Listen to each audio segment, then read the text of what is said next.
Assalamualaikum warahmatullahi wabarakatuh. Salam sejahtera untuk kita semua. Semoga Anda bersama keluarga selalu dalam keadaan sehat dan semoga dikabulkan semua doa-doanya oleh Tuhan Yang Maha Kuasa, Allah Subhanahu wa taala. Amin. Pada video ini saya dokumentasikan cara membersihkan radiator dan selang-selang radiator dari kerak karat, khususnya pada mobil Kijang kapsul. Cara ini adalah cara alternatif dan ekonomis. Juga teman-teman bisa mengerjakan sendiri di rumah. Salah satu biang kerok mobil overheat itu berasal dari komponen pendingin mesin mobil yang bermasalah ya. Bisa disebabkan karena jalur radiator itu buntu, termostat yang rusak, karena termostat tidak mau membuka, kemudian tutup radiator yang sudah rusak, dan ada beberapa penyebab lainnya lagi. Saya juga pernah menemukan selang radiator tersumbat oleh kotoran yang mengerak ya, dan juga karena kerak karat yang menumpuk. Nah, kenapa hal itu bisa terjadi? Kok selang radiator itu bisa buntu karena kotoran? Ya penyebabnya pasti karena kurang perawatan saja untuk komponen radiator itu sendiri. Maka komponen radiator ini juga perlu ya pengecekan secara berkala dan penggantian air radiator secara berkala juga. Pada pembersihan radiator ini, karena untuk hasil yang lebih maksimal, di sini saya akan melepas dan turunkan radiatornya, dan nanti radiatornya saya bersihkan di bawah saja. Untuk keamanan, sebelum kita melepas radiator atau membuka tutup radiator, perlu dipastikan radiator itu tidak dalam kondisi yang panas.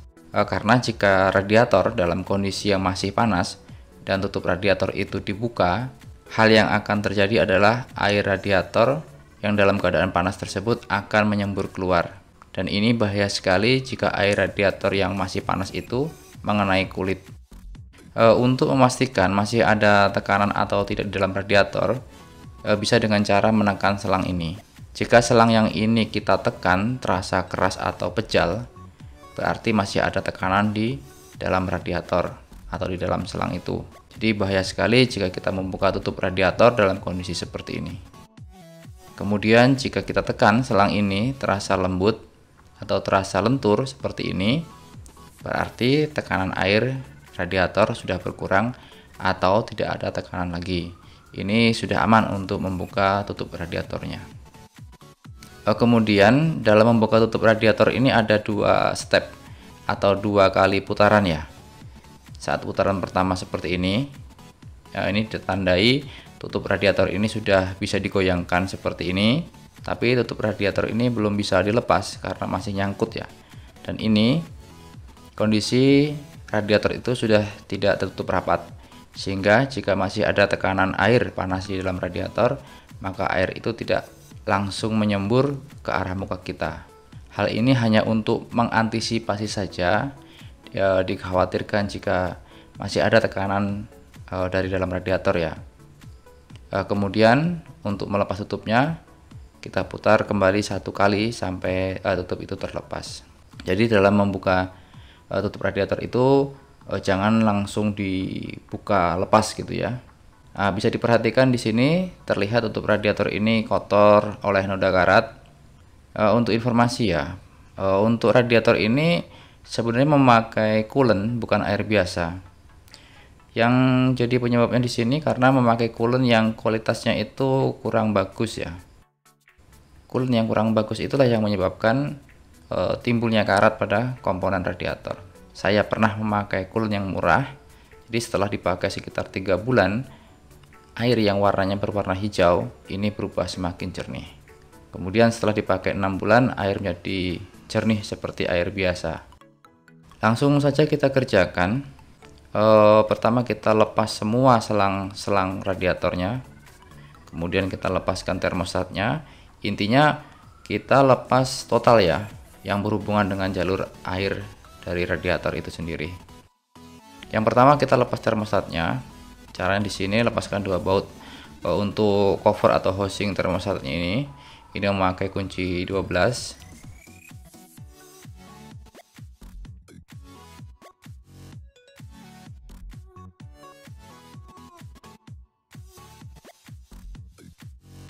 Dan seperti ini penampakan termostat yang kotor karena kerak karat.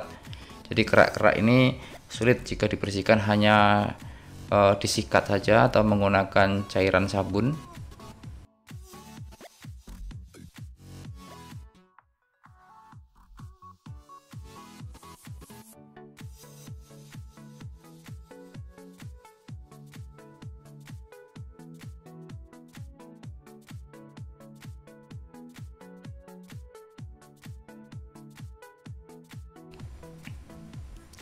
Selanjutnya lepaskan selang yang ini. Lepaskan dulu klemnya memakai tang. Jadi tinggal jepit seperti ini saja. Yang perlu diperhatikan adalah saat melepas selang ya teman-teman, yang menempel pada pipa radiator. Biasanya karena selang itu lama tidak dilepas, selang itu akan lengket ya atau menempel kuat pada pipa radiatornya.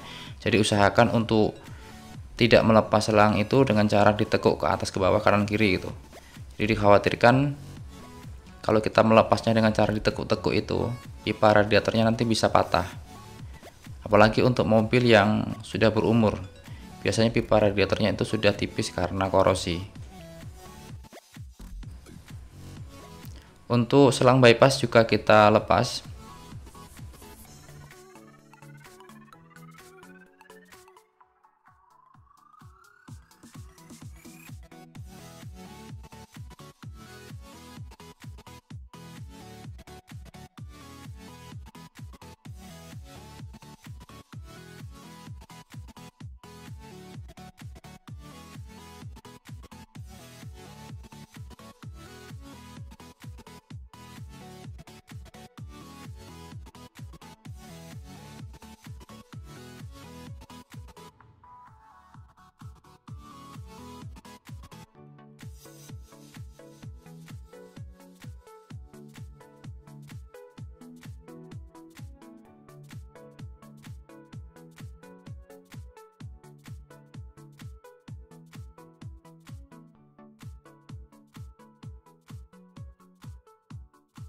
Selanjutnya kita lepaskan tabung reservoir untuk air radiator ini.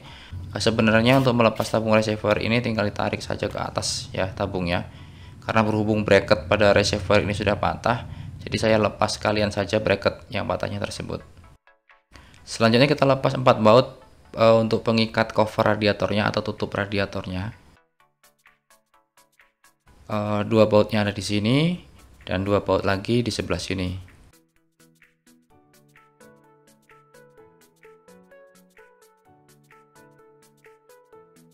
Jika semua baut sudah terlepas, cover ini tidak perlu diangkat atau dilepaskan, tinggal sendirkan saja pada kipas radiator seperti ini. Jadi tidak perlu dikeluarkan ya untuk covernya ini.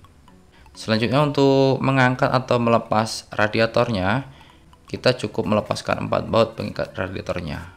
Posisinya ada 2 baut di sebelah sini dan 2 baut lagi ada di sebelah yang sini.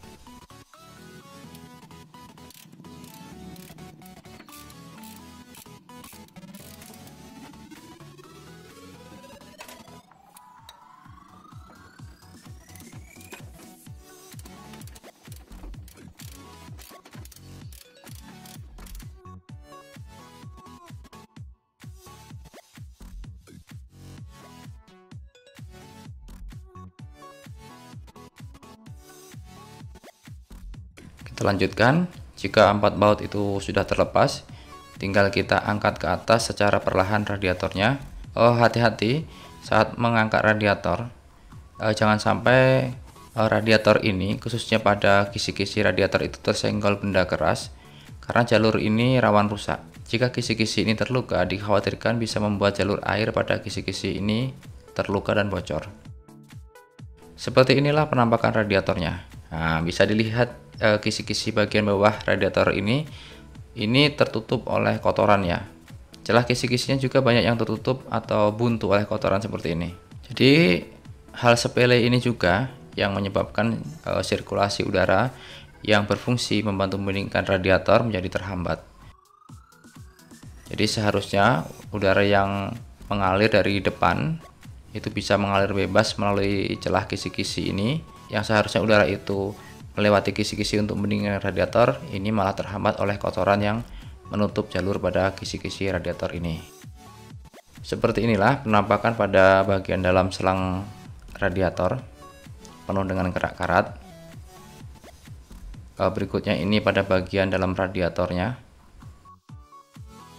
Ini juga pada bagian pipa radiatornya penuh dengan karat seperti ini. Jadi karat ini tidak bisa ya hanya dibersihkan saja dengan menggunakan air atau dibersihkan menggunakan deterjen biasa.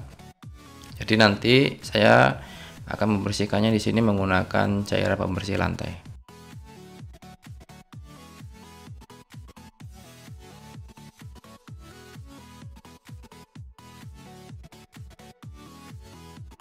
Oke, kita lanjutkan.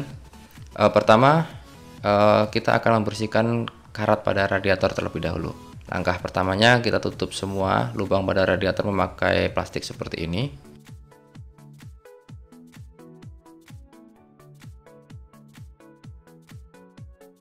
Selanjutnya, tuangkan cairan pembersih lantai. Kemudian tutup lubang pengisian radiatornya. Kemudian diamkan radiator dengan posisi berdiri sekitar 10-15 menit. Biarkan cairan prostek ini bereaksi terlebih dahulu untuk melepas kerak kotoran pada bagian tengah dan pada bagian bawah radiator. Balik posisi radiator, posisi yang awalnya di atas berganti di bawah, diamkan juga sekitar 10-15 menit.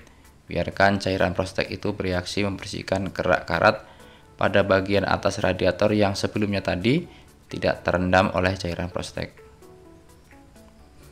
Jadi kalau kita bolak-balikkan seperti ini, posisi atas pada radiator juga akan bersih karena cairan prostek itu sendiri. Sambil menunggu cairan prostek itu bereaksi, kita cuci dan bersihkan bodi radiator dari kotoran. Sekalian bersihkan juga kisi-kisi radiator yang sudah tertutup kotoran. Jadi inilah keuntungannya kita membersihkan radiator itu dengan cara melepas radiatornya. Jadi semua area di dalam radiator, bagian atas dan bagian bawah itu bisa terjangkau oleh cairan prostek. Kemudian kita juga bisa membersihkan kisi-kisi radiatornya sampai benar-benar bersih, sehingga kisi-kisi itu tidak buntu lagi oleh kotoran.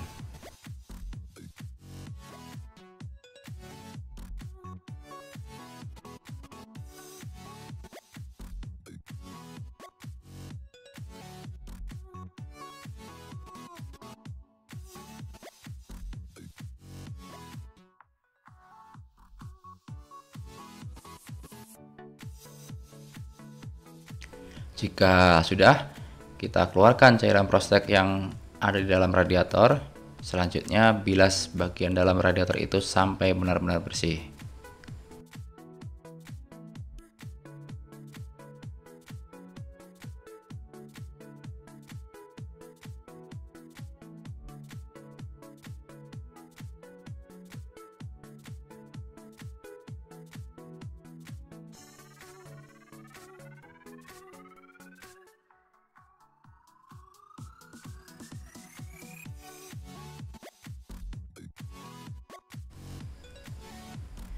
Selanjutnya kita bersihkan bagian dalam selang dari kerak karat. Caranya sama saja, tutup salah satu ujung selang, kemudian masukkan cairan prostek dan diamkan 10-15 menit. Sambil menunggu cairan bereaksi merontokkan karat pada bagian dalam selang, kita bersihkan ya selang-selang yang lain dan bersihkan juga tabung reservoirnya. Membersihkannya juga bisa memakai prostek ya.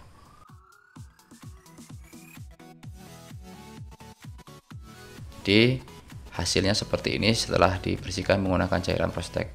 Tabung reservoir ini bisa bersih maksimal seperti ini.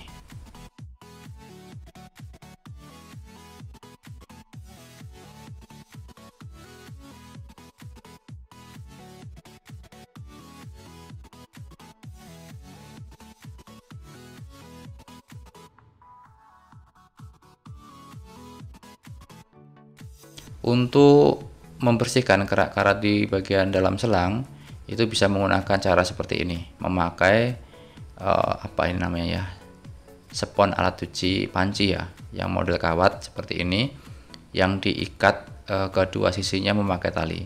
Kemudian bersihkan seperti ini, tinggal tarik ke atas dan ke bawah. Lakukan cara yang sama untuk membersihkan selang radiator yang lainnya. Jika sudah bersih dari karat, kemudian cuci memakai air sabun dan bilas sampai bersih. Seperti inilah penampakan selang radiator yang sudah bersih dari karat.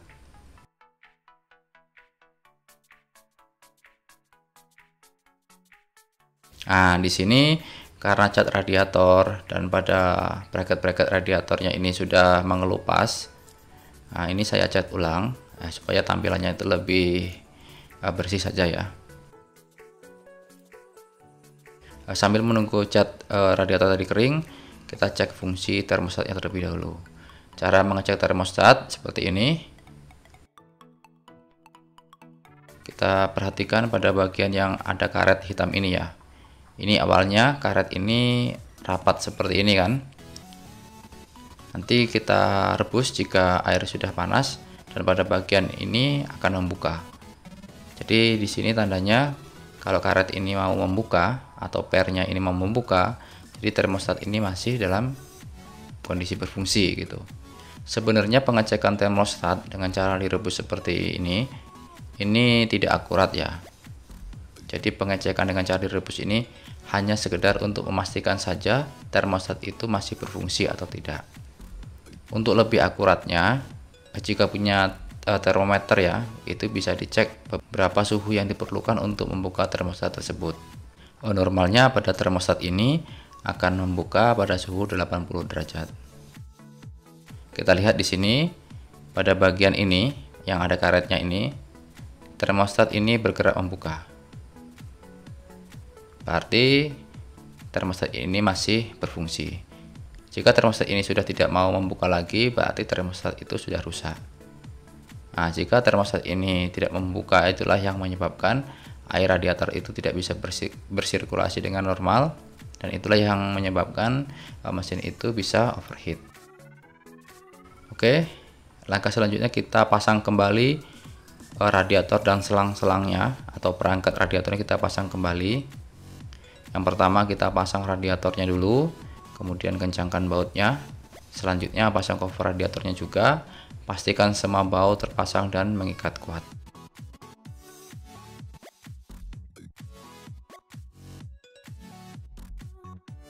Selanjutnya pasang selang bypass. Di sini saya berikan lem silikon. Kenapa saya memberikan lem silikon? Karena di sini selang ini sudah tidak elastis atau kurang elastis, atau selangnya ini sudah sedikit melar gitu. Kemudian pipa-pipa juga sudah tidak rata karena terkikis korosi. Jadi untuk memberikan lem silikon ini memberikannya itu tipis-tipis saja, jangan kebanyakan. Kalau kebanyakan nanti dikhawatirkan malah bisa membuntu lubang selangnya.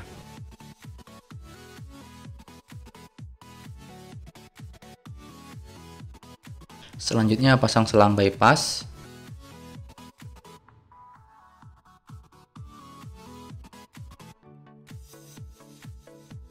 Selang pompa air yang menuju ke radiator juga dipasang sekalian, kemudian kencangkan klemnya.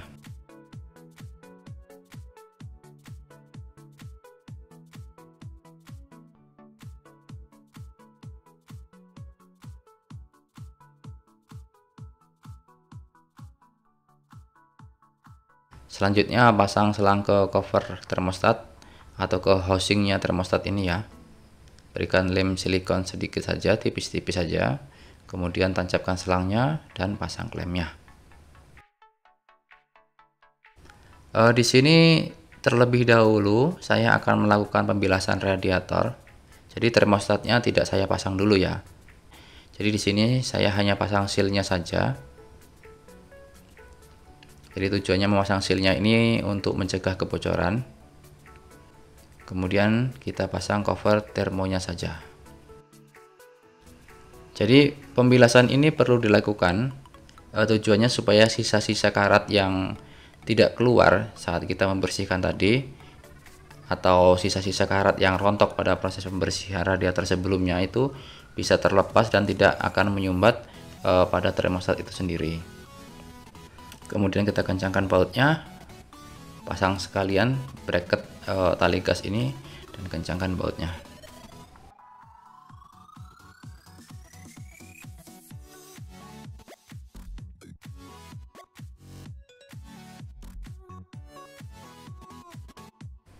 Selanjutnya pasang tabung reservoir.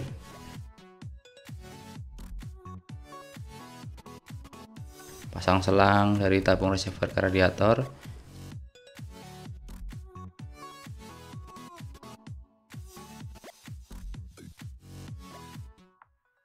Selanjutnya pasang selang besar ini. Pada bagian ini tidak perlu dilem dulu karena nanti akan kita lepas lagi. Untuk selang radiator bagian bawah juga dipasang. Juga jangan dilem dulu ya yang bagian bawah, karena nanti akan kita lepas lagi untuk membuang air dalam radiator setelah proses pembilasan. Selanjutnya isi air radiator sampai penuh. Jadi untuk pembilasan ini saya pakai air biasa dulu.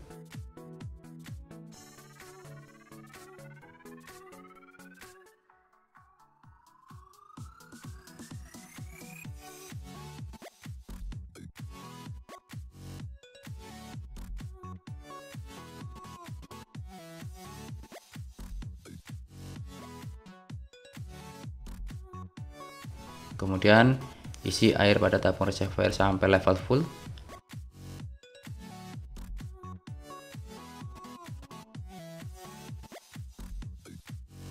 Selanjutnya hidupkan mesinnya.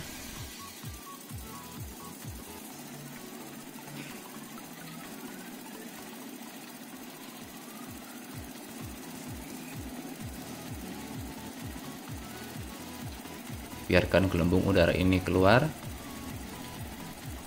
sambil diisi air radiatornya ya. Nah, di sini terlihat kan masih ada busa-busa yang keluar.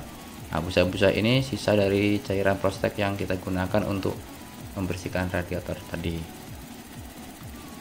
Nah, disinilah pentingnya kenapa kita harus melakukan pembilasan.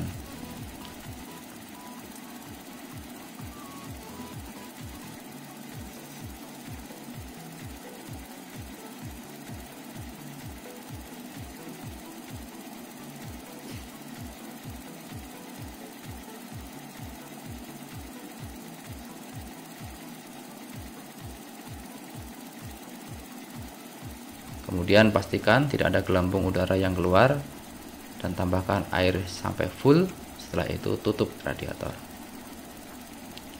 Pada proses pembilasan ini mobil bisa digunakan untuk jalan beberapa kilometer dengan memakai RPM yang bervariasi.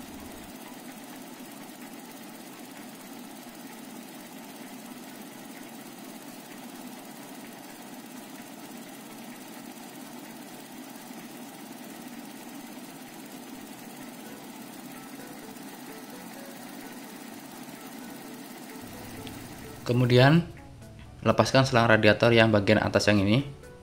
Selanjutnya sambungkan selang itu dengan pipa PVC seperti ini.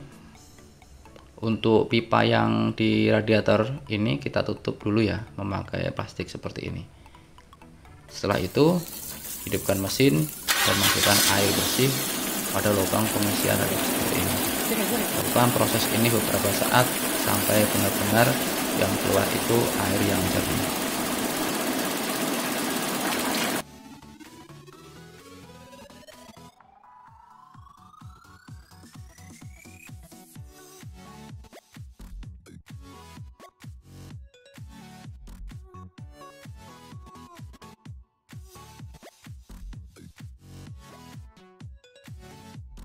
Bisa diperhatikan pada bak ini ya. Ini terlihat di sini masih ada beberapa serpihan-serpihan kerak karat yang keluar dari dalam radiator. Nah, inilah kenapa saya melakukan pembilasan. Tujuannya supaya seperti ini kerak-kerak itu bisa keluar. Proses pembilasan sudah selesai. Selanjutnya, buang air yang masih ada dalam radiator dengan melepas selang radiator di bagian bawah. Jika air di dalam radiator sudah habis, pasang kembali selangnya, tambahkan lem dan kencangkan klemnya.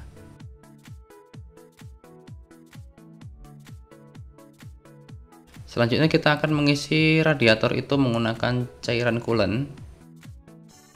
Nah, pertama kita pasang termostatnya terlebih dahulu. Lepaskan dulu baut pengikat cover termostat. Kemudian kita ambil seal karetnya ini, kemudian pasang kembali di termostatnya.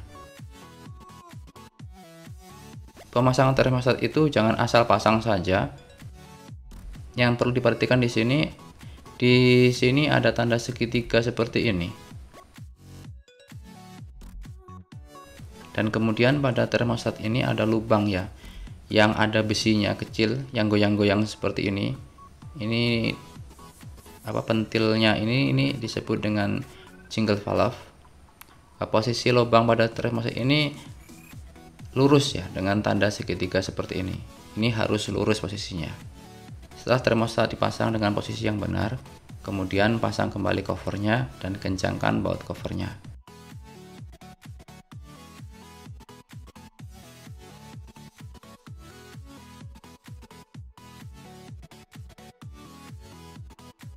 Pasang kembali bracket tali gas ini, kencangkan bautnya dengan maksimal.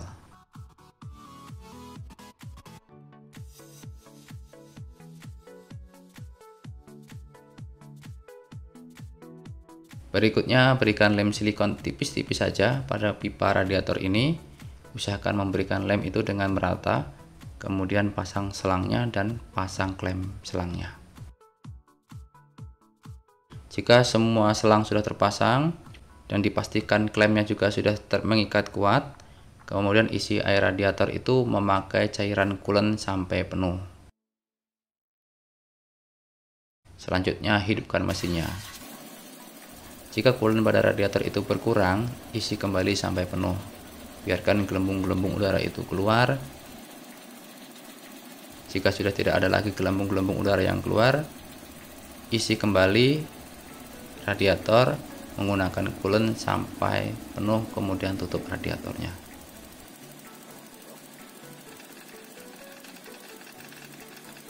Kemudian kita isi tabung reservoir memakai coolant. Pengisian coolant pada reservoir ini tidak perlu sampai luber, isi sampai batas level full saja. Biarkan mesin hidup beberapa saat sampai mencapai suhu ideal mesin. Kemudian cek semua selang-selangnya, cek rumah termostatnya, pastikan tidak ada lagi kebocoran.